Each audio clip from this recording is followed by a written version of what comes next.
Good evening. So for my fourth report, my last report, it is all about Orpheus and Eurydice. On the background of Orpheus, he is said to be the father of songs, in which he is also a poet. He is the supreme musician in Greek mythology. He was gifted with such extraordinary musical skills that even trees and rocks dance. So whenever he plays his musical instrument, those who hears his music, either living or non-living things, would move in accordance with the rhythm. He is also the son of one of the muses, which is Calliope, and is believed to be either the son of Apollo or of the Thracian king Oiagros. But it has been confirmed by Wikipedia that he is the son of Oiagros and not by Apollo. On the other hand, we have Eurydice, and as you can see, she only have a few details because she is considered as a minor character in Greek mythology. So she is the wife of Orpheus, a nymph, and as well as, according to some sources, the daughter of Apollo. So now we will talk about the pitiful love of Orpheus of Thrace and the beautiful nymph Eurydice. On the background of Orpheus and Eurydice's story, there are four versions of their story. But as you can see on the slide, we only have included Ovid's version and the Bibliotheca. In Ovid's version, it is mentioned that Eurydice is simply dancing with other nymphs during her wedding, and then she got bitten by a snake, then died. While on Bibliotheca by Pseudo Apollodorus, it is only mentioning about the small and easy part of the story, which is that she died, she got bitten, she died, and then Orpheus tried to take her back from Hades.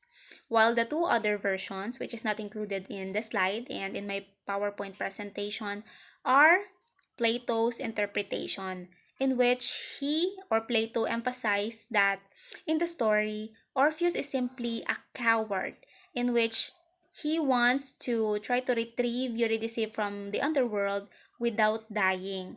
So because of his cowardice, the gods tried to punish him by presenting to him only the apparition of Eurydice's body, which is the reason why it eventually got taken back to the underworld. While the fourth version is uh, Virgil's Aeneid, Virgil's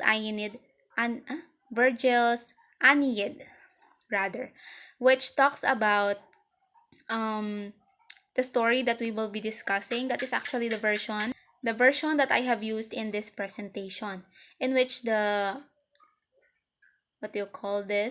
summary, the background of the story is the complete version. So we will discuss it later. So the story sequence goes like this. The first one is that Apollo gave Orpheus a lyre.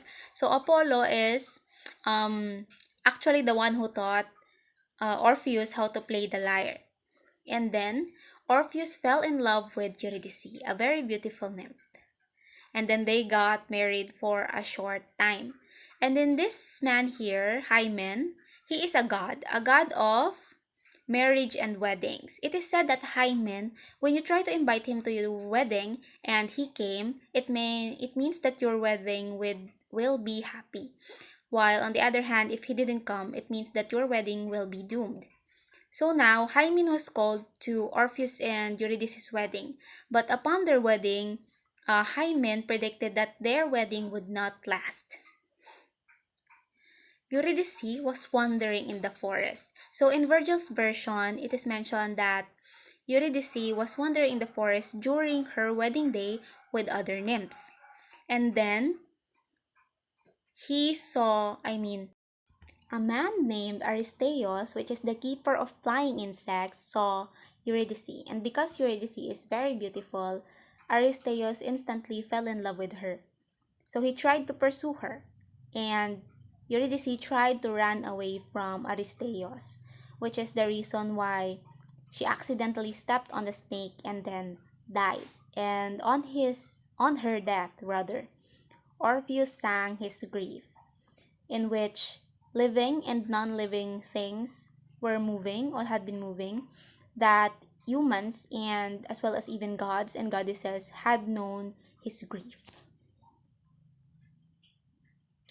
Orpheus tried to descend to Hades. So he rowed this boat, which is managed by a ferryman named Charon, a boatman who travels the river of Styx and Acheron in order to get in order to get to Hades, the underworld. And then, upon reaching the underworld, of course, there is this guardian of Hades, which is a three-headed dog called Cerberus. And because of Orpheus's ability to charm other things with his musical instrument, he even charmed this beast, which is why he was allowed to enter the underworld. Upon reaching Persephone and Hades, when he also played his lyre there, Hades was moved to compassion. So he was given the chance to say his request. His request was, of course, to bring back Eurydice from the underworld to the world of the living. But there is one condition. Upon their upon their journey back to the living of the land of the living, Eurydice had to walk behind Orpheus, and Orpheus is not allowed to look back to Eurydice. So that is the condition. But of course, it seemed to be an easy condition for Orpheus, so he was delighted. However, Orpheus lost his faith because upon or before reaching the exit of the underworld and before reaching the world of the living, Orpheus suddenly realized that he cannot hear the footsteps of Eurydice behind him. So he lost his faith and then he looked back. But when he looked back, Eurydice was once again pulled back to the underworld, never for him to see her again.